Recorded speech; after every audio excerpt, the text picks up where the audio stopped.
بسم اللہ الرحمن الرحیم الحمد للہ رب العالمین والصلاة والسلام علی سید الانبیاء والمرسلین وعلی آلہ واصحابہ اجمعین اما بعد فاعوذ باللہ من الشیطان الرجیم بسم اللہ الرحمن الرحیم قل لا اقول لكم عندي خزائن الله ولا اعلم الغیب ولا اقول لكم انی ملک ان اتبع الا ما یوحى الی قل هل يستوي الاعمى والبصیر افلا تتفکرون آمنت باللہ صدق اللہ العظیم۔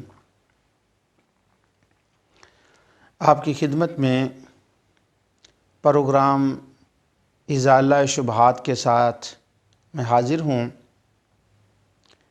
جن ناظرین نے گزشتہ پروگرام دیکھے ہیں ان کو یہ علم ہے کہ میں اللہ تعالیٰ کی توفیق سے نبی اکرم نور مجسم صلی اللہ علیہ وسلم کا خصوصاً اور دیگر انبیاء اور صالحین کا عموماً علم جو ہے جس کو علم غیب کہتے ہیں، خاص علم جو علم غیب ہے، اس پر گفتگو کر رہا ہوں۔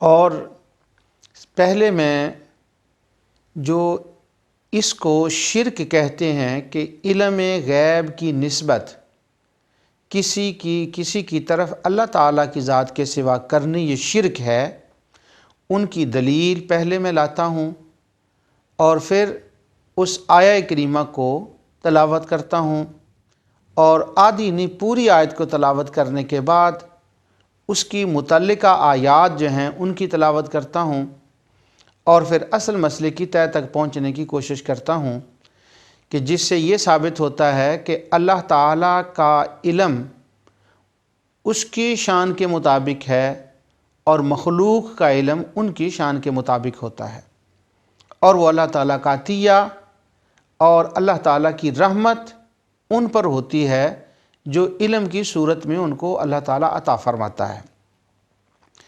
آج جس آیت کو میں نے تلاوت کیا ہے یہ وہ آیت ہے کہ جس کو تلاوت کر کے شبہ ڈالنے والے یوں کہتے ہیں کہ دیکھیں اللہ تعالیٰ نے کتنا کلیئرلی شرک سے پاک کرنے کے لیے نبی اکرم نور مجسم صلی اللہ علیہ وسلم سے اعلان فرما دیا۔ ان کو کہا کہ تم اعلان کر دو، کہہ دو کہ میں تم سے یہ نہیں کہتا کہ میرے پاس اللہ تعالیٰ کے خزانے ہیں۔ لا اقول لکم عندی خزائن اللہ، میں تم سے یہ نہیں کہتا کہ میرے پاس اللہ کے خزانے ہیں۔ ولا اعلم الغیب، اور نہ میں تو اسے یہ کہتا ہوں کہ میں غیب جانتا ہوں۔ ولا اقول لکم انی ملک، اور نہ میں تم سے یہ کہتا ہوں کہ میں فرشتہ ہوں۔ یہاں تک آیت کی تلاوت کرنے کے بعد آگے سے یہ نتیجہ اور رزلٹ خود اخذ کر لیا جاتا ہے کہ دیکھیں جب نبی کریم صلی اللہ علیہ وسلم نے خود فرما دیا کہ میں غیب نہیں جانتا، غیب جاننے والی صرف اسی کی ذات ہے، تو اب جو حضور کو کہے کہ وہ غیب جانتے ہیں تو وہ پکا مشرک ہو گیا، اس نے شرک کا ارتکاب کر لیا اور وہ توحید کا مخالف ہو گیا۔ تو اللہ تعالیٰ کی ذات کے لیے صرف اسی کو ماننا کہ وہ غیب جانتا ہے، یہ علم جو ہے علم فی التوحید ہے، توحید فی العلم ہے، علم فی التوحید ہے، توحید فی العلم ہے۔ اور جب یہ کہے کہ حضور صلی اللہ علیہ وسلم یا دوسرے غیب جانتے ہیں، یہ شرک فی العلم ہے، تو اس پر یہ دلیل دی جاتی ہے اور آیت کی تلاوت کی جاتی ہے۔ آئیے اب اس آیت کو تلاوت کریں اور اس کے متعلقہ دیگر آیات جو ہیں ان کو دیکھیں کہ اس آیت کا معنی کیا ہے۔ سب سے پہلی بات تو یہ ہے کہ جب اس آیت کو تلاوت کیا جاتا ہے تو انی ملک یہاں پر آ کر سٹاپ کر دیا جاتا ہے اور آگے نہیں پڑھا جاتا۔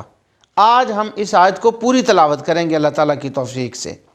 اگلے الفاظ یہ ہیں ان اتبعو، اور یہ جو ہے نا ان اتبعو کہ میں تو صرف الا ما یوحى الی، میں تو صرف اس وحی کی اتباع کرتا ہوں، اور میں نے آپ کو یہ بتایا ہے پہلے بھی کہ جہاں الا آتا ہے تو پہلا لا ہوتا ہے اور بعد میں الا ہوتا ہے، تو لا میں جس چیز کی نفی کی جاتی ہے اس میں سے اس کے جب الا کہا جاتا ہے تو اسی چیز کا اس میں اثبات ہو جاتا ہے۔ اب چونکہ لفظ غیب کی بات ہو رہی ہے، فرشتے کی نور والی بات نہیں ہو رہی اور وہ قدرت والی بات نہیں ہو رہی، اس لیے میں اس پر گفتگو نہیں کروں گا۔ تو الا ما یوحا، ایک تو ہم نے اس کو یہ دیکھنا ہے، اور اس کے بعد آگے آیت ابھی ختم نہیں ہوئی، آگے اللہ تعالیٰ فرماتا ہے قل هل يستوي الاعمى والبصیر، کیا آندھا اور دیکھنے والا برابر ہیں؟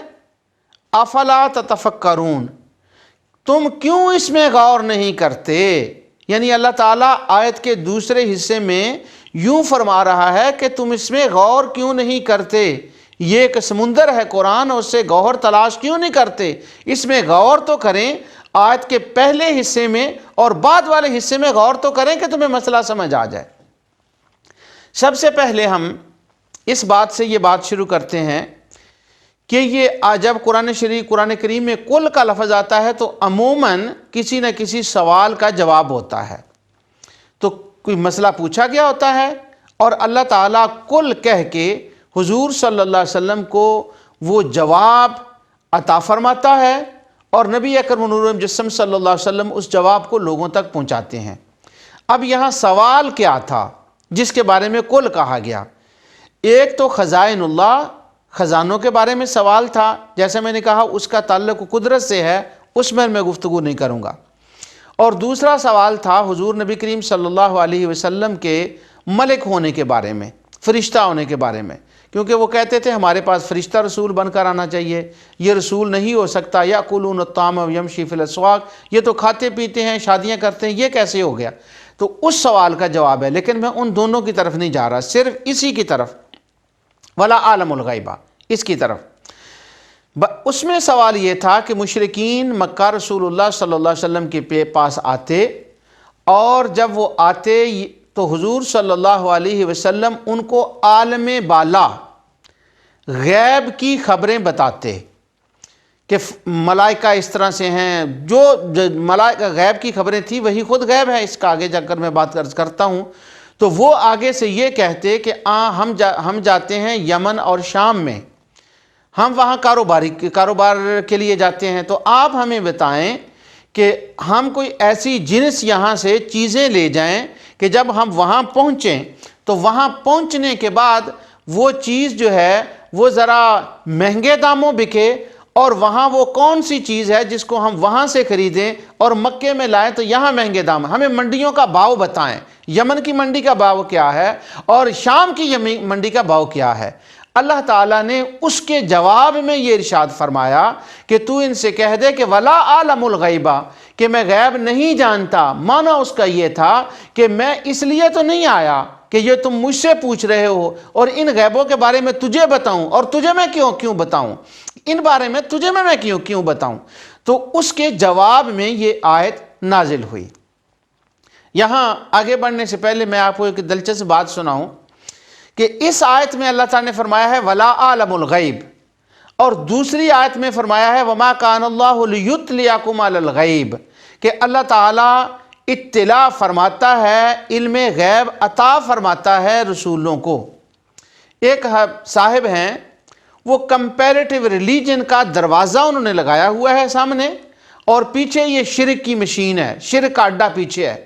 وہ لوگوں کو امپریس کرتے ہیں، سامنے شرک کے دروازے سے لوگوں کو بلاتے ہیں، کمپیریٹیو ریلیجن کے لوگوں کو بلاتے ہیں کہ وہ فلاں مذہب والوں سے بات ہوگی، فلاں مذہب والوں سے بات ہو گئی، تو لوگ یہ سمجھیں کہ ان کو کمپیریٹیو ریلیجن بہت زیادہ آتا ہے، تو جب لوگ ان کے قریب ہوتے ہیں تو پھر وہ اپنا شرک کا انجیکشن لگا دیتے ہیں۔ وہ ایک دفعہ کسی ملک میں ایک عیسائی سے مناظرہ کر رہے تھے، تو جب عیسائی سے ڈیبیٹ ہو رہی تھی تو یہ صاحب دلال دے رہے تھے کہ بائبل کے اندر کنٹروڈکشن بہت ہے، کیونکہ بائبل میں ایک جگہ لکھا ہوا ہے کہ حضرت سلیمان علیہ السلام کے 4,000 گھوڑے تھے، اور دوسری جگہ لکھا ہوا ہے کہ ان کے 40,000 گھوڑے تھے۔ میں مثال دے رہا ہوں، ویسے یہ بائبل میں اسی طرح ہے۔ تو وہ جو پریسٹ تھا عیسائیوں کا، اس نے کہا کہ تم کہتے ہو کہ بائبل میں انٹروڈکشن ہے یہ کہ ایک جگہ 40 اور ایک جگہ 4 ہے، ایک جگہ 10 ہے، دوسری جگہ 20 ہے، تو یہ کنٹروڈکشن جو تم مجھے بتا رہے ہو، ایسی کنٹروڈکشن تو نعوذ باللہ قرآن میں بھی ہیں۔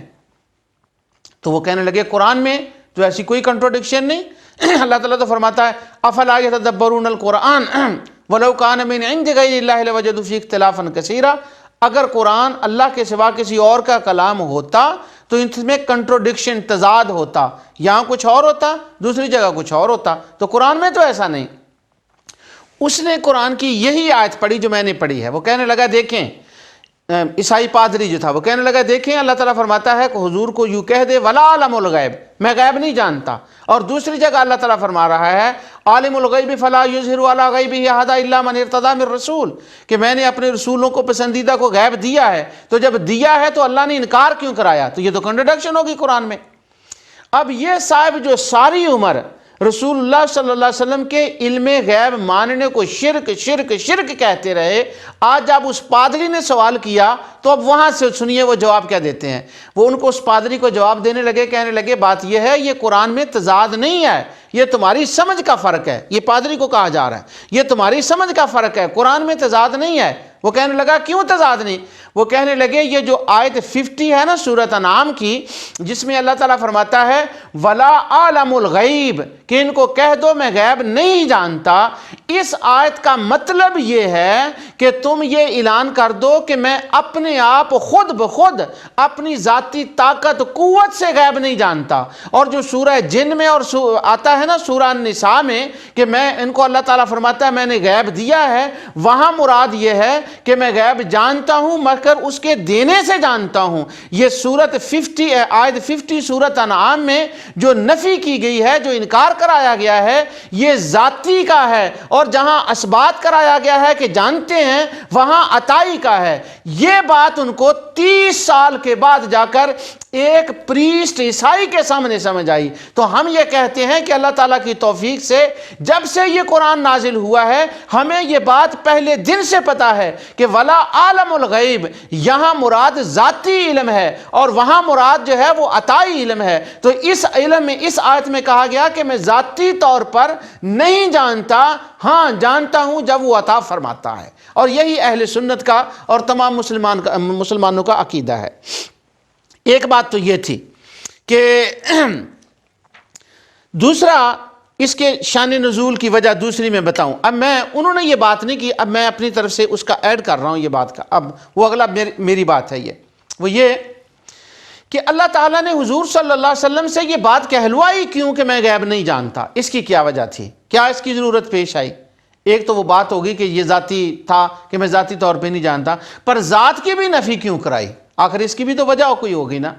جب اس کی ہم وجہ جاننا چاہتے ہیں تو تمام زمانے کے مشرکین اور خصوصاً مکہ کے مشرکوں کا اور اس سے پہلوں کے مشرکوں کا ہمیں یہ نظریہ اور عقیدہ دیکھنا پڑے گا، اس وقت کے حالات دیکھنے پڑیں گے کہ وہ کیا حالات تھے۔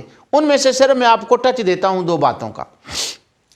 ایک یہ تھا کہ وہ یہ جانتے، وہ کہتے تھے کہ جو ہمارے معبودان باطلہ ہیں ان کے اندر طاقت بھی اپنی ہے، رب کی دی ہوئی طاقت نہیں۔ میں اس پر بہت درس دے چکا ہوں، مختلف میرے دروس گزر چکے ہیں۔ وہ کہتے تھے ہمارے معبودوں کے اندر اپنی اتنی طاقت ہے، نعوذ باللہ کہ یہ اپنی طاقت سے خدا کے نظام چلانے میں اس کی مدد کرتے ہیں۔ یہ ساری آیات میں پڑھ چکا ہوں پیچھے، یہ خدا کے نظام چلانے میں مدد کر چکے ہیں، کرتے ہیں۔ اور اللہ تعالیٰ نے فرمایا وَلَمْ يَكُنْ لَهُ، سورہ کہف کی آخری آیت، وَلَمْ يَكُنْ لَهُ شَرِيكٌ فِي الْمُلْكِ وَلَمْ يَكُنْ لَهُ وَلِيٌّ مِّنَ الذُّلِّ وَكَبِّرْهُ تَكْبِيرًا۔ وہ کمزور نہیں ہے، وہ کسی کو شریک نہیں کرتا، ان کی کوئی ضرورت نہیں اس کو نظام سلطنت چلانے کی۔ تو وہ یہ کہتے تھے کہ ان کی قدرت، ان کی طاقت اپنی طاقت ہے معبودوں کی۔ اور دوسرا ان کا یہ خیال تھا کہ جو ان کا علم ہے ان کے معبودوں کا وہ بھی ذاتی علم ہے۔ اب جس کے پاس غیب کی خبر جس سے نکلے، کل کیا ہونے والا ہے جس سے وہ نکلے، جو یہ بات بتائے، وہ اس کو خدا مانتے تھے۔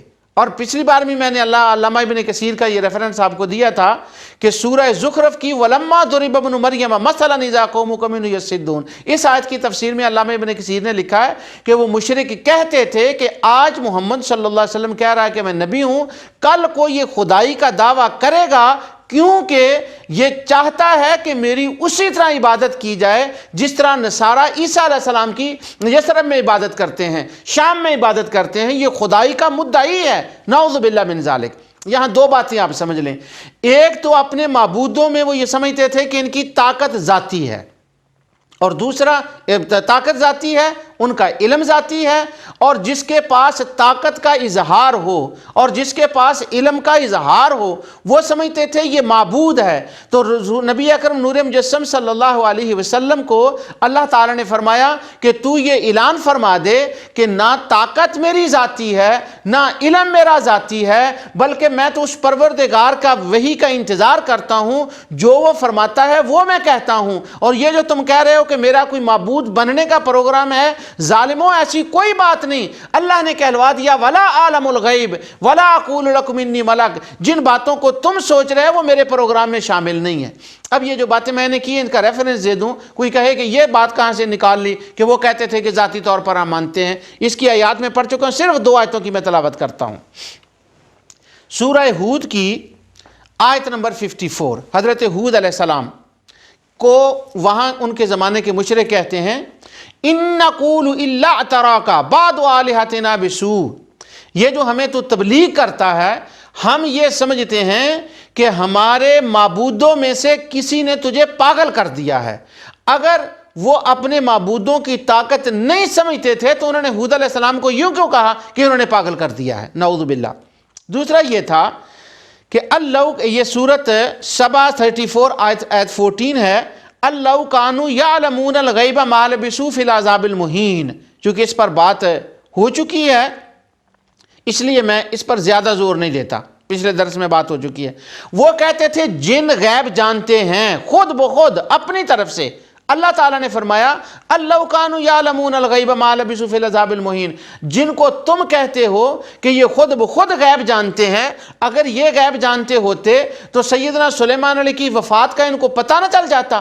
اب ان دونوں آیتوں سے یہ پتہ چلا کہ ان کا معبودان باطلہ کے بارے میں یہ عقیدہ تھا، اس لیے اللہ تعالیٰ نے نبی اکرم نور مجسم صلی اللہ علیہ وسلم سے یہ اعلان کرا دیا کہ جو کچھ وہ سوچ رہے ہیں یا سمجھ رہے ہیں کہ کل کو تیرا معبود بننے کا پروگرام ہے، وہ یہ کہہ کے اعلان کر دے کہ لا علم الغیب، جو معبود ہوتا ہے اس کا ذاتی غیب ہوتا ہے، اور جن کو تم معبود مانتے ہو تم بھی ان کو ذاتی مانتے ہو۔ میرا کوئی ذاتی غیب نہیں، میرا کوئی ذاتی علم نہیں، مجھے تو وہ عطا فرمانے والا ہے۔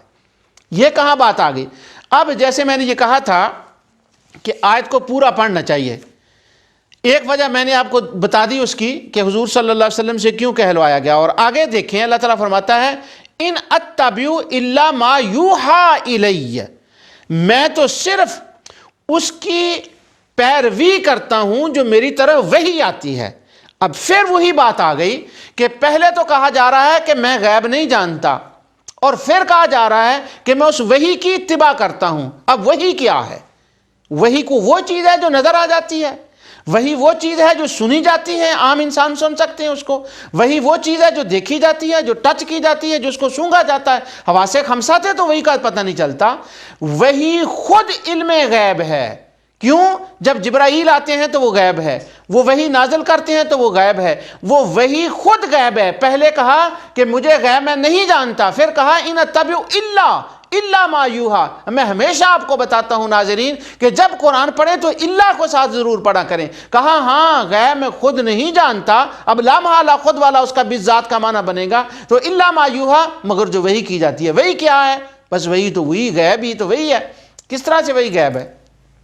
اس طرح سے کہ نبی اکرم نور مجسم صلی اللہ علیہ وسلم ارشاد فرماتے ہیں کہ مجھے گھنٹی کی آواز آتی ہے، آواز ٹن ٹن گھنٹی کی ہوتی ہے، اور جب وہ کیفیت ختم ہوتی ہے تو حضور یوں ارشاد فرماتے ہیں مجھ پر ابھی قرآن نازل ہوا اور الم تر کیف فعل ربک باصحاب الفیل، وہ پوری صورت۔ اب وہاں ٹن ٹن تھی، وہاں تو گھنٹی کی آواز تھی، یہ الم تر کیف فعل ربک باصحاب الفیل کیسے بن گیا؟ ہاں، یہ ان اتبع الا ما یوحی، یہ وہ وحی ہے جو غیب سے آئی ہے، اور غیب کی جو وحی ملی ہے وہ اللہ کے رسول نے آگے عطا فرما دی ہے۔ اب دونوں لفظوں کو ولا علم الغیبہ ان اتبع الا ما یوحی کو پڑھیں تو معنی یہ نکلے گا کہ خود میرا کچھ نہیں ہے، ہاں جو وہ عطا فرماتا ہے وہ میں تمہیں عطا کرتا ہوں، وہی تمہیں میں بتاتا ہوں۔ تو یہاں ذاتی کاملہ کی، تمامی کی، محیط کی نفی ہے، لیکن اللہ کی عطا کی نفی نہیں، اس کا تو اس کے اندر اثبات ہے۔ میں اس کی اتباع کرتا ہوں جو مجھ پر وحی کی جاتی ہے، اور وہی خود غیب ہے۔ یعنی اسی آیت میں غیب کی نفی بھی ہے، اثبات بھی ہے، اسی میں انکار بھی ہے، اسی میں اقرار بھی ہے۔ اقرار الوہیت کی بات کا ہے، اور انکار الوہیت والے علم غیب کا ہے، اور اقرار نبوت والے علم غیب کا ہے۔ تو سامعین، یہ ناظرین، یہ بات سمجھ لیں کہ غیب کا انکار بھی اور اقرار بھی دونوں باتیں، لیکن کیوں ہیں ان میں یہ فرق ہے۔ آگے حضور نبی کریم صلی اللہ علیہ وسلم سے اللہ تعالیٰ نے کہلوایا کہ میں اتباع کرتا ہوں۔ یہ کیوں کہا کہ میں اتباع کرتا ہوں؟ کیونکہ اس وقت جو لوگ تھے وہ شیاطین کی، جنات کی، کاہنوں کی اتباع کرتے تھے، اور جب کاہنوں پر کوئی بات ہوتی تو ان پر وہ شیطان نازل کرتے تھے۔ اللہ تعالیٰ فرماتا ہے، یہ سورۃ 6 آیت 121 اور 22، اللہ تعالیٰ فرماتا ہے وَإِنَّ الشَّيَاطِينَ لَيُوحُونَ إِلَىٰ أَوْلِيَائِهِمْ لِيُجَادِلُوكُمْ، کہ اللہ تعالیٰ فرماتا ہے بے شک شیطان ان کی طرف وحی کرتے ہیں۔ کن کی طرف؟ کاہنوں کی طرف۔ وَالْجِنِّ یوحی بعضهم الی بعض زخرف القول غرورا، وہ ایک دوسرے کی طرف وحی کرتے ہیں۔ تو چونکہ ان کے نزدیک وحی کا تصور نعوذ باللہ شیاطین کے طرف سے ہوتا تھا، اس لیے اللہ تعالیٰ نے یہ فرمایا کہ میں غیب خود نہیں جانتا، یہ جو مجھے وحی آتی ہے یہ وہ وحی نہیں جس کو تم وحی سمجھ رہے ہو، ان اتبع الا ما یوحی، بلکہ یہ میرا خالق مجھے عطا فرماتا ہے۔ اب وہ جو تھا، جو اتباع ہے، چونکہ وہ شیاطین کی اتباع کرتے تھے، یا ایھا الناس کلوا مما فی الارض حلالا طیبا ولا تتبعوا خطوات الشیطان، نہ شیطان کی اتباع کرو، کیونکہ وہ شیطان کی اتباع کرتے تھے۔ تو اللہ تعالیٰ نے نبی کریم صلی اللہ علیہ وسلم سے یہ کہلوا دیا کہ میں تو اس کی اتباع کرتا ہوں جو وحی آتی ہے۔ اب جو ان کی طرف سے وحی آتی تھی، اس وحی کا اور اس وحی کا تھوڑا سا میں آپ کو ایک دو جملوں میں فرق بتاؤں۔ یہ اصل میں سیپریشن کی جا رہی ہے کاہنوں کی اور نبی کی، جنوں کی اور نبی کی۔ اس لیے یہ اس قسم کی آیات بیان کی جا رہی ہیں، یہ باتیں کبھی رمزوں میں، کبھی اشاروں میں، اور کبھی وضاحت سے۔ قرآن کریم کا یہی سٹائل ہے۔ اب جو وحی ان کی طرف کی جاتی تھی، جو ان کے جنات ان کو، کاہنوں کو وحی کرتے اور وہ آگے بتاتے، وہ کیا تھی؟ اللہ تعالیٰ ارشاد فرماتا ہے، یہ سورہ 6 اور آیت 137، وَكَذَلِكَ زَيَّنَا لِكَثِيرٍ مِّنَ الْمُشْرِكِينَ قَتْلَ أَوْلَادِهِمْ شُرَكَاؤُهُمْ لِيُرْدُوهُمْ وَلِيَلْبِسُوا عَلَيْهِمْ دِينَهُمْ وَلَوْ شَاءَ اللَّهُ مَا فَعَلُوا فَذَرْهُمْ وَمَا يَفْتَرُونَ۔ اس طرح بہت سے مشرکوں کو ان کے معبودان باطلہ نے، ان کے شریکوں نے، جن کو شریک بنا رکھا ہے انہیں، قتل اولادہم شرکائہم، یہ بات ان کے دل میں ڈال دی، اور یہ بات خوبصورت کر کے ان کو بتا دی کہ تم اپنی اولادوں کی قربانی دیا کرو ان معبودوں کے لیے۔ اب دیکھیں وہ کس کی اتباع کر رہے ہیں، ان کی طرف کیا وحی ہے، یہ فرق بتایا جا رہا ہے، اور اس لیے یہ دونوں جملے اکٹھے آئے ہیں، وَلَا عَلَمُ الْغَيْبَ إِنْ أَتَّبِعُ إِلَّا مَا يُوحَىٰ، کہ ان کے شریکوں نے، کاہنوں نے، جنات نے، شیاطین نے ان کو یہ کہا کہ اپنی اولاد کو قتل کرو اور اولاد کو ذبح کرو اور اپنے معبودوں کو راضی کرو۔ تو وہ اپنی اولاد کو ذبح کرتے، ان کا خون اپنے بتوں کے اوپر چھڑکتے اور ان کی بوٹیاں کر کے بتوں کے اوپر رکھ دیتے اپنی اولاد کی۔ یہ وہ وحی تھی جو ان کے کائنوں پر نازل ہوتی، اور جو یہ کر رہے تھے۔ اب کائنات کے مالک کے اوپر جو وحی ہو رہی ہے وہ یہ ہو رہی ہے کہ ان کے لیے اپنی اولادوں کو ولا تقتلوا اولادکم، اپنی اولادوں کو قتل نہ کرو، یعنی وہ کہہ رہے ہیں قتل کرو اپنے معبودوں کے لیے، یہ فرما رہے ہیں قتل نہ کرو اپنے معبودوں کے لیے۔ تو اللہ فرماتا ہے ان اتبع الا ما یوحى، یہ جو وحی میرے پاس آتی ہے وہ میرے مالک کی ہے، میں اس سے تمہیں بتا رہا ہوں۔ تو یہ تھا ان کی وحی کہ وہ اپنی اولادوں کو بتوں کے لیے قتل کرتے۔ میرے موضوع سے براہ راست اس وقت اس بات کا تعلق نہیں، لیکن جب میں آیت پڑھتا ہوں تو کوئی بات آ جاتی ہے تو پھر وہ میں کر دیتا ہوں۔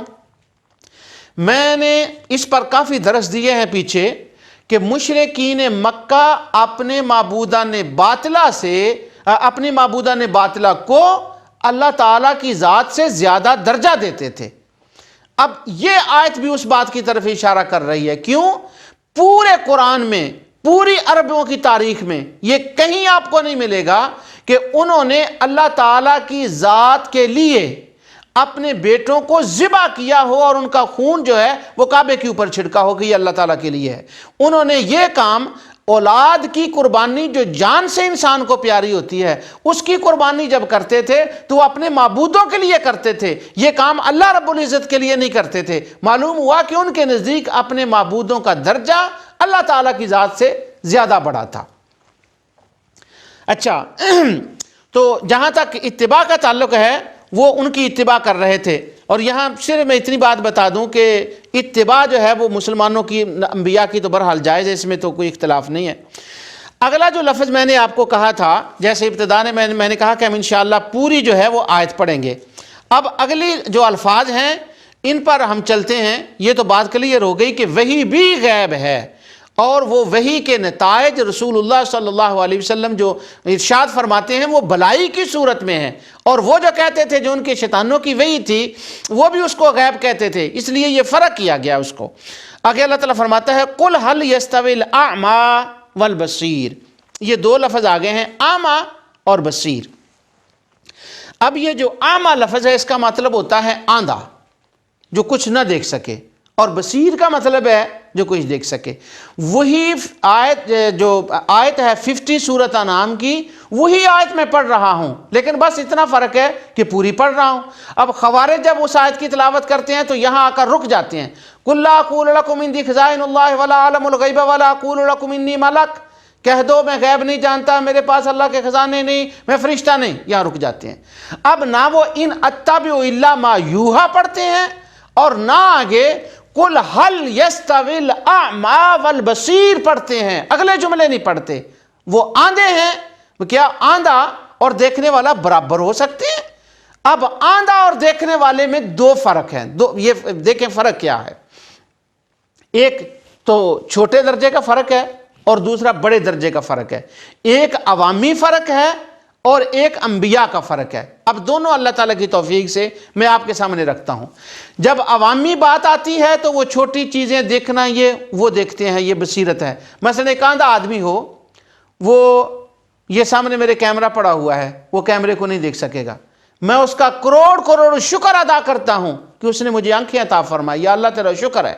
اب ان آنکھوں کی جو بصارت اس نے مجھے دی ہے، جو بصیرت ہے مجھے عطا فرمائی ہے، ان آنکھوں سے میں کیمرے کو دیکھ رہا ہوں۔ ایک نچلے درجے کا اعمیٰ اور بصیر کا یہ فرق ہے، ایک دیکھ نہیں سکتا اور دوسرا دیکھ سکتا ہے۔ اور دوسرا اعمیٰ اور بصیر کا عوامی درجے کا ایک فرق یہ ہے کہ ایک مشکل سے مشکل بات کسی قرآن شریف کو پڑھتے وقت ہی تلاش کر لیتا ہے، وہ صاحب بصیرت ہے، وہ بصر والا ہے، وہ نگاہ والا ہے، اور ایک وہ جو اس کو تلاش نہیں کر سکتا، اس کے مقابلے میں وہ اعمیٰ ہے، وہ آندھا ہے۔ اور تیسرا عوام کا یہ ہے کہ عام لوگوں کے پاس قرآن کی روشنی ہوتی ہے اور وہ قرآن و سنت کی روشنی سے دیکھتے ہیں، یعنی جب ان کو اپنا عقیدے کی بات ہوتی ہے، عمل کی بات ہوتی ہے تو وہ کرتے ہیں جو قرآن و سنت نے ان کو روشنی دی ہے، تو وہ بصیر ہیں۔ اور جن کو قرآن و حدیث کی روشنی نہیں ہے، عقائد کے بارے میں، اعمال کے بارے میں، وہ اعمیٰ ہیں، وہ آندھے ہیں۔ اب یہ 3 درجے ہو گئے عوام کے. اب جب اس کو ذرا اوپر کے درجے پہ لے جائیں گے کہ نبی کی جب بات ہوگی, جب نبی کے یہ لفظ آئے گا کہ اعمیٰ والبصیر, تو اس کا درجہ اوپر ہوگا. اس کا معنی یہ ہوگا کہ یہ کاہن آندھے ہیں, یہ جن آندھے ہیں, جن کو تم معبود مانتے ہو یہ آندھے ہیں, اور مصطفیٰ بصیر ہے, وہ کائنات کو دیکھتا ہے. اس کا یہ میں صرف الفاظ ہی نہیں کہہ رہا, انشاءاللہ میں قرآن کی آیات پڑھ کر آگے آپ کو بتاتا ہوں, یہ صرف میں خلاصہ بتا رہا ہوں. اب یہ چلیں ان بصیر کا اور سب کا جو فرق ہے ان کی نگاہوں کو دیکھیں, اعمیٰ کو اور بصیر کو. اللہ تعالیٰ نے قرآن کریم میں ارشاد فرمایا, یہ سورہ ہود ہے اور اس کی آیت نمبر 24. اللہ تعالیٰ فرماتا ہے مثل الفریقین کالاعمیٰ والاصم والبصیر. یہ کافر اور مسلمان کی جو نگاہ ہے اس کا بیان ہو رہا ہے کہ جس کے پاس اسلام کی بصیرت ہے اور جس کے پاس اسلام کی بصیرت نہیں وہ آندھا ہے, اس کی بات ہو رہی ہے. اللہ تعالیٰ فرماتا ہے دونوں یہ برابر ہیں, دونوں فریقین یہ دونوں برابر ہیں. کون؟ یعنی کافر اور مسلمان. کالاعمیٰ والاصم والبصیر, کہ مثال ایسے ہے جیسے ایک آندھا ہو, بہرا ہو, اور ایک دیکھتا اور سنتا ہو. بھلا دونوں یکساں کیسے ہو سکتے ہیں؟ اب ان آیتوں میں کافروں کی بصارت اور مسلمانوں کی بصارت کی جو ہے وہ مثال دی گئی ہے, ایک آندھا اور دوسرا دیکھتا ہے. یہی بات اس کے بعد سورۃ الرعد کی آیت 16 میں اللہ تعالیٰ فرماتا ہے, اللہ فرماتا ہے قُلْ أَفَاتَّخَذْتُم مِّن دُونِهِ أَوْلِيَاءَ, جن کو تم نے اولیاء بنا رکھا ہے, یہ جو تمہارے معبودان باطلہ ہیں ان کے بارے میں اللہ فرماتا ہے لا یملکون لانفسہم نفعا ولا ضرا, یہ اپنی جان کے نفع نقصان کے اپنے لیے بھی مالک نہیں ہیں. اور آگے فرمایا قُلْ هَلْ يَسْتَوِي الْأَعْمَىٰ وَالْبَصِيرُ, کیا آندھا اور دیکھنے والا برابر ہیں؟ اب بات ہو رہی ہے معبودان باطلہ کی. اب معبودان باطلہ کے بارے میں جب کہا جائے کہ آندھا اور دیکھنے والا برابر نہیں ہے تو یہاں مراد کون ہوگا؟ پہلے تو پہلی آیت میں یہ تھا کہ ہاں مسلمان اور کافر, اب وہ بڑے درجے کی بات ہو گئی. وہ کاہنوں کو کہتے تھے یہ خبریں لاتا ہے, اب اللہ تعالیٰ ان کو فرما رہا ہے کہ وہ آندھے ہیں اور اس کے مقابلے میں انبیاء صاحب بصیرت ہیں. ایک آیت میں اور عرض کرتا ہوں کیونکہ یہ بات آپ کو سمجھ آ گئی ہوگی کہ میں اعمیٰ کا لفظ آپ کے سامنے لانا چاہتا ہوں. اللہ تعالیٰ فرماتا ہے أَفَمَنْ يَعْلَمُ أَنَّمَا أُنزِلَ إِلَيْكَ مِنْ رَبِّكَ الْحَقُّ كَمَنْ هُوَ أَعْمَىٰ, بھلا جو شخص یہ جانتا ہو کہ جو کچھ تمہارے پروردگار کی طرف سے تم پر نازل ہوا ہے وہ حق ہے, تو وہ اس شخص کی طرح, بھلا وہ شخص کی طرح ہے جو آندھا ہے, جو آندھا ہے. یعنی ایک وہ ہے جو یہ کہہ رہا ہے کہ رب کی طرف سے حق نازل ہوا ہے اور دوسرا اس کو جانتا نہیں. اب وہ جو نہیں جانتا وہ آندھا اور جو جانتا ہے وہ بصیر ہے. تو یہاں اعمیٰ کے لفظ کی میں نے آپ کو وضاحت کر دی کہ رسول اللہ صلی اللہ علیہ وسلم کو اعمیٰ کے مقابلے میں بصیر فرمایا گیا اسی آیت 50 کے اندر کہ وہ بصیر ہیں. لفظ اعمیٰ اب آ گیا, بصیر کی آگے چل کر گفتگو کرتے ہیں. یہ لفظ اعمیٰ جس کا معنی آندھا ہوتا ہے, یہاں مجھے ایک بات یاد آ گئی اور وہ میں بات آپ سے شیئر کرنا چاہتا ہوں, اور انشاءاللہ العزیز یہ بات آپ کو بڑے مقام پر کام آئے گی اگر اس بات کو سمجھ لیں تو. یہ میرا بچپن تھا, اس وقت میں قرآن کریم حفظ کیا کرتا تھا شرک پور شریف کے اندر. تو امام المناظرین حضرت علامہ مولانا محمد مرچھروی رحمۃ اللہ تعالی علیہ, جو بہت بڑے محدث مفکر ولی اللہ عالم تھے, ان کا تو پہلے انتقال ہو چکا تھا, میری ہوش سے ان کی میں نے زیارت نہیں کی. ان کی ایک کیسٹ تھی, آڈیو کیسٹ, وہ مجھے ایک جگہ چل رہی تھی تو میں سن رہا تھا, اور وہ بات اس وقت کی میرے نے سنی ہے, اور غالباً میں یہ پہلی بار نور ٹی وی پر وہ بات آپ کو سنا رہا ہوں. غالباً 35 سال 35 ایئر اگو یہ بات میں نے سنی تھی. وہ لفظ اعمیٰ کے حوالے سے مجھے وہ بات یاد آئی. آندھا, جو خوارج ہیں نا, یہ ہمیشہ یہ کہتے ہیں کہ قرآن کریم کی آیات کا جب ترجمہ کرو تو اس کا لفظی لٹرل میننگ, جو ہمارے ینگسٹر ہیں نا, ان کو جب وہ بتایا جاتا ہے نا قرآن شریف انگلش ٹرانسلیشن, تو وہ کہتے ہیں look at what has been written, it is written in the Quran, see what is written. اچھا, اب وہ دیکھتے ہیں تو وہ کہتے ہیں یہ تو یہ لکھا, تو وہ لٹرل میننگ لیتے ہیں. تو لٹرل میننگ کا یہ مطلب ہے کہ جو لفظ لکھا ہے نا وہی لینا ہے. یہ خوارج ٹریننگ کرتے ہیں بچوں کو کہ اس طرح سے قرآن کو جاننا چاہیے, حالانکہ یہ بات نہیں ہوتی, اس کا مفہوم اور ہوتا ہے. اس کی تھوڑی سی جھلک یہاں آپ کو نظر آ جائے گی۔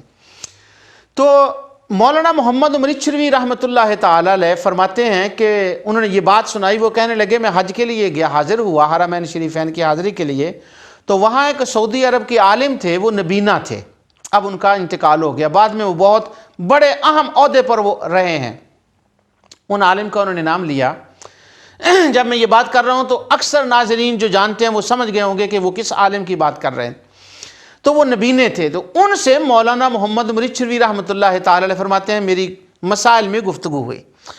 تو جب وہ گفتگو ہوئی مکہ مکرمہ کے اندر، تو وہ نبینے تھے، تو انہوں نے مجھ سے کہا کہ میں تم سے گفتگو تو کروں گا، لیکن شرط یہ ہے کہ قرآن کی آیت کا ترجمہ بس ترجمہ کرنا ہے۔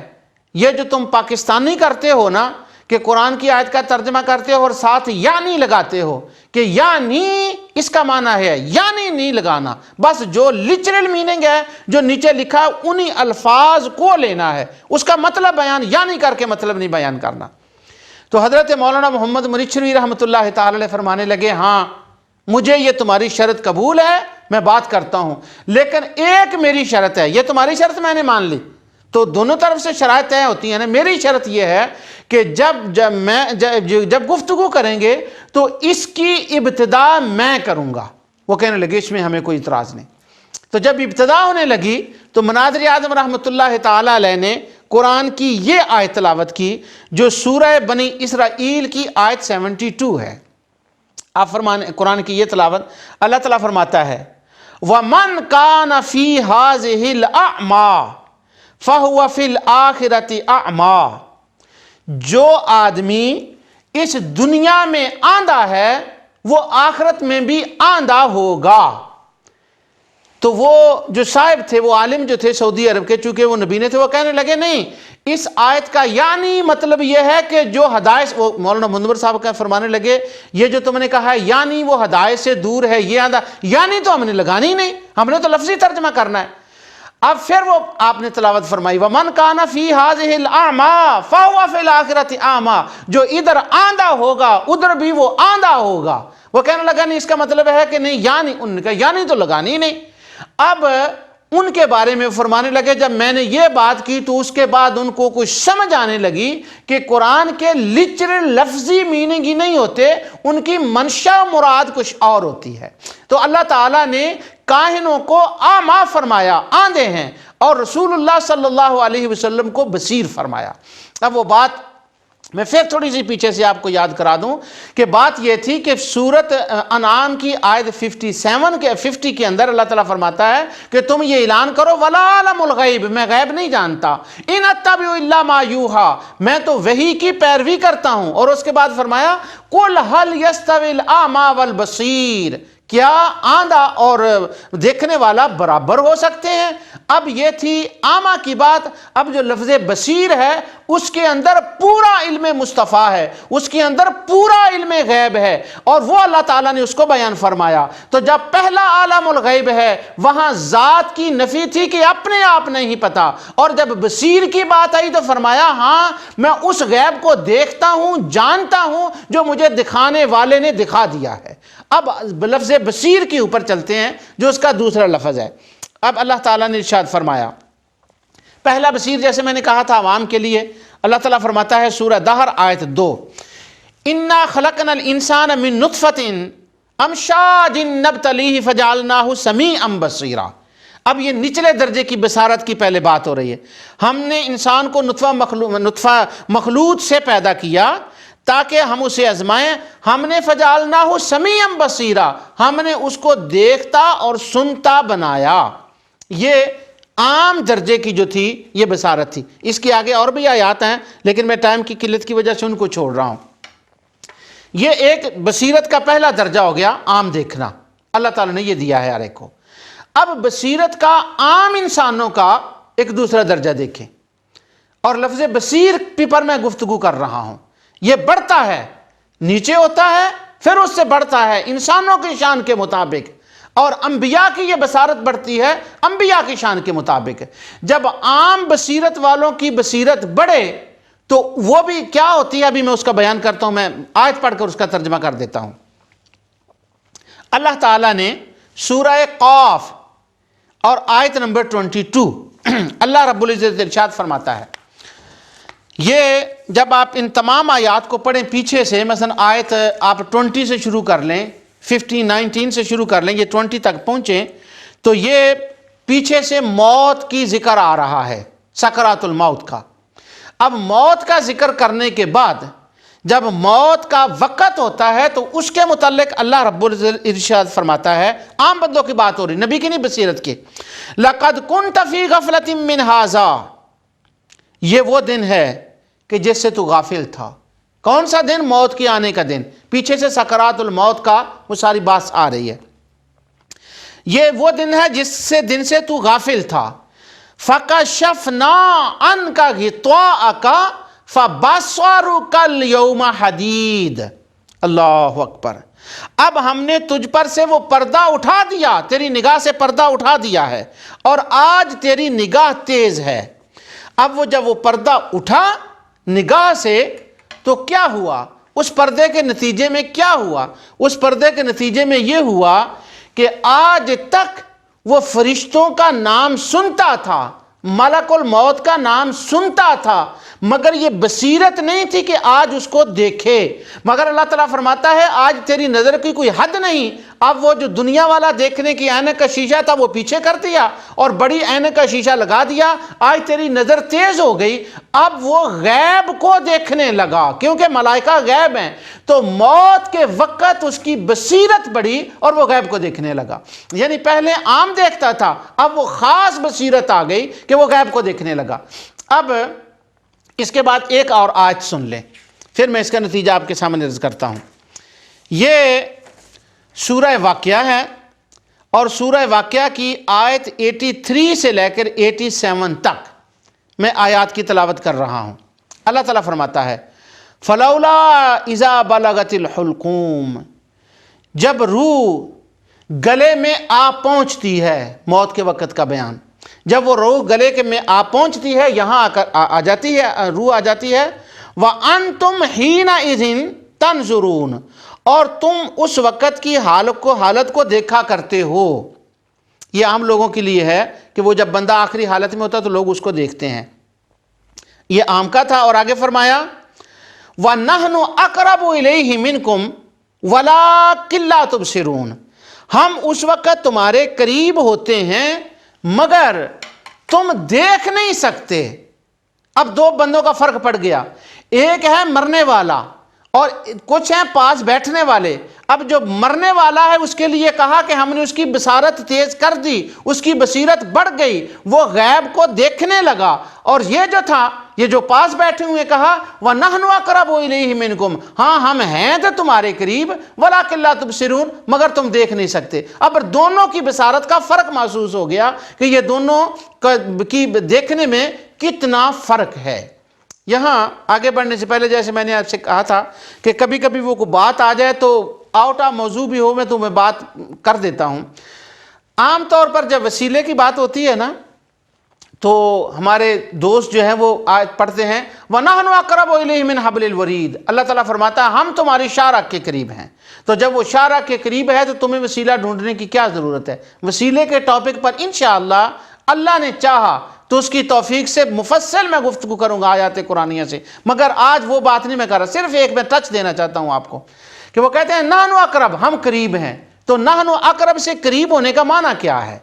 آپ ابن کثیر کو دیکھ لیں، شوکانی کو دیکھ لیں، اگلی پچھلی آیات کو پڑھ کر دیکھ لیں، یہاں جہاں وَنَحْنُ أَقْرَبُ آتا ہے نا قرآن میں کہ ہم تمہارے قریب ہیں، یہ تمام مفسرین اور اگلی پچھلی آیات کو اگر پڑھیں تو اس کا معنی یہ ہوتا ہے کہ ہمارے لکھنے والے ملائکہ تمہارے پاس ہیں، وَنَحْنُ أَقْرَبُ وہ تمہارے پاس ہیں، لیکن اللہ ان ملائکہ کو چونکہ خود بھیجتا ہے اس لیے فرماتا ہے ہم تمہارے قریب ہیں، وہ میرے ہی تو ہیں۔ تو نحن اقرب کا مطلب ملائکہ ہوتا ہے۔ ہاں اللہ تعالیٰ کی ذات اپنے علم کے اعتبار سے کائنات کو جانتی دیکھتی ہے، مگر وہ نحن اقرب کا معنی اس کے ساتھ جو داندلی کی جاتی ہے نا، اس داندلی کو ذرا میں کلیئر کر رہا ہوں۔ اب یہاں کہا گیا ہے وہ آئے ہیں ملائکہ، انہوں نے روح کو نکالا، فلولا اذا بلغت الحلقوم، اس کو حلقوم کے اوپر لے آئے، اور اللہ تعالیٰ فرماتا ہے وَنَحْنُ أَقْرَبُ إِلَيْهِ مِنْكُمْ، ہم تمہارے قریب ہیں، وَلَكِنْ لَا تُبْصِرُونَ، تم ہم کو نہیں دیکھتے۔ تو کیا پہلے اللہ دور ہوتا ہے؟ نہیں، معنی یہ ہے کہ اب وہ جان نکالنے والے فرشتے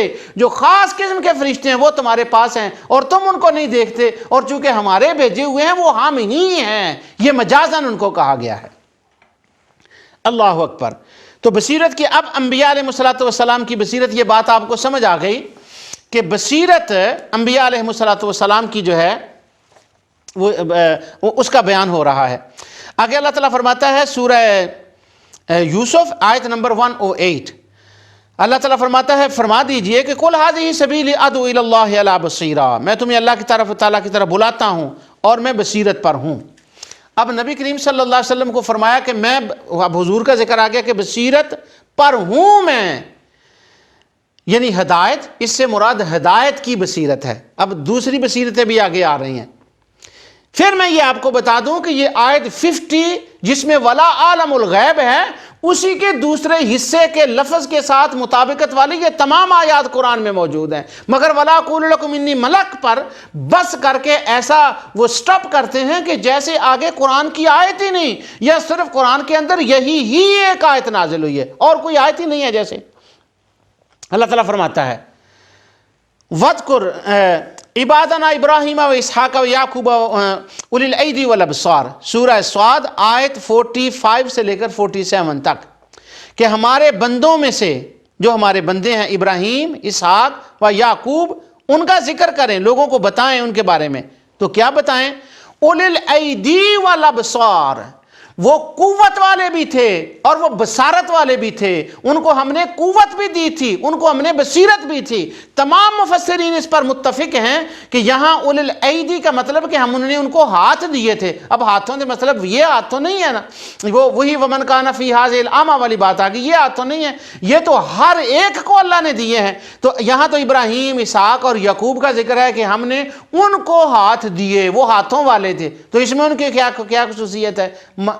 معنی اس کا یہ ہے کہ یہ وہ ہاتھوں والے وہ ہیں کہ جن وہ قوت والے ہیں، اور والا بصار وہ بصیرت والے ہیں۔ اسی طرح ٹائم بھاگ رہا ہے، فرمایا ما ذاق البصر وما طغى، اور نبی کریم صلی اللہ علیہ وسلم نے اللہ تعالیٰ کی ذات کو دیکھا اور آنکھ نہ جم کی۔ اور اسی طرح دوسرے لنریہ من آیاتنا انہ هو السمیع البصیر، کہ اللہ تعالیٰ فرماتا ہے ہم نے ان کو دکھایا، جب اللہ تعالیٰ نے دکھا دیا تو وہ صاحب بصیر ہو گئے۔ تو 50 آیت کا معنی یہ نکلا۔ اب وہ تمام آیات میں باقی بصارت والی چھوڑ رہا ہوں ٹائم کی وجہ سے۔ اب یہ ہو گیا کہ جب حضور کی ذات کی بات ہو تو آپ نہیں جانتے، جب عطا کی بات ہو تو جو وہ بصیرت و بصارت اللہ رب العزت نے عطا فرمائی ہے اس سے نبی کریم صلی اللہ علیہ وسلم جانتے ہیں، اور الوہیت والے علم کی نفی ہے، نبوت والے علم کا اقرار ہے، اس کی عطا کا اظہار ہے۔ بس یہ فرق ہے کہ جو مرنے کے وقت ہمیں بعد میں جا کر پتہ چلے گا، رسول اللہ صلی اللہ علیہ وسلم کو یہی پتہ چل گیا، اور یہی ان کی بصیرت ہے، یہی ان کا غیب ہے۔ ہم جنت میں جا کر خدا کو دیکھیں گے، یہاں سے رسول اللہ صلی اللہ علیہ وسلم نے اس جہان میں جا کر خدا کو دیکھ لیا، یہی غیب ہے۔ اور یہ وہ باتیں ہیں ان اتبع الا ما یوحی الی قل هل یستوی الاعمی والبصیر افلا تتفکرون۔ اس آیت پر ہم نے گفتگو کی، اور مجھے افسوس ہے کہ وہ کمپلیٹ نہ ہو سکی۔ جو کچھ میں نے کہا ہے اللہ تعالیٰ اپنے حبیب علیہ السلام کے صدقے سے اس کو قبول فرمائے۔ وما علینا الا البلاغ۔